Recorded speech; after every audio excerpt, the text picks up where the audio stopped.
Well, time now for a look at what happened in politics today.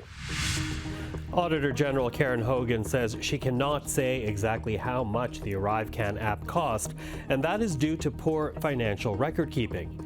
But based on available information, her estimate is $59.5 million. The scathing report also outlining how the process did not provide Canadians value for money. The app was meant to digitally collect contact and health information when travelers entered Canada during the COVID-19 pandemic.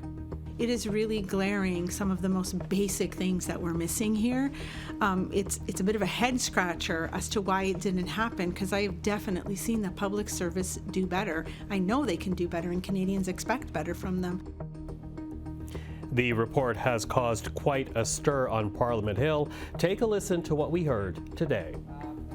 This software was developed during a global pandemic, a public health emergency like Canada had not seen in a century.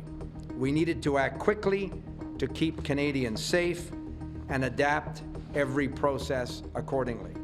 But we recognize with hindsight that things should have clearly been done differently.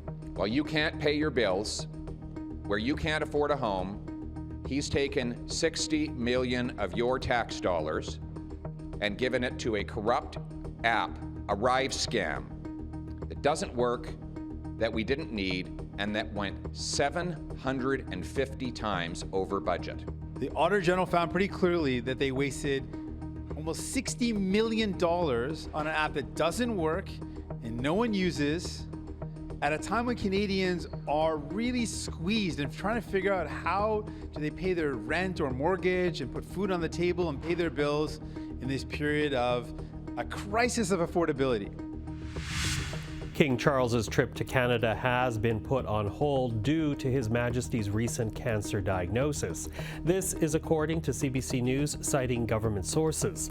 The report notes that while the visit was never officially confirmed by Buckingham Palace, the King and Queen were set to visit in May. The Palace announced earlier this month that King Charles is receiving treatment for cancer, but the type has never been disclosed publicly. Also today, the Canadian Health Coalition is pushing to make pharmacare a reality. We need pharmacare now. Pharmacare is not a blue party or a red party or an orange party or a green party or a bloc party issue. It's a human issue. People living and working in Canada are having to choose between heating their homes, putting food on the table, or paying for their prescription medication. The coalition, made up of healthcare workers, patients, and advocates, also want the government to oppose privatization. The Liberals have until March 1 to table framework legislation for pharmacare or risk losing their confidence and supply agreement with the NDP.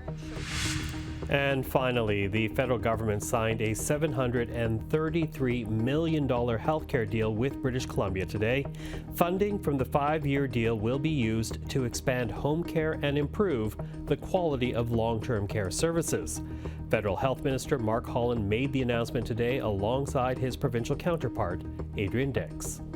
We see strengthening the safety and quality of long-term care generally in this agreement, an improvement to the quality of dementia care, increase access to palliative end-of-life care to people outside of hospitals, to personalize care, and make sure there's greater oversight, as well as tackling many of the issues that we've been talking about here and in Charlottetown as health ministers around workforce issues.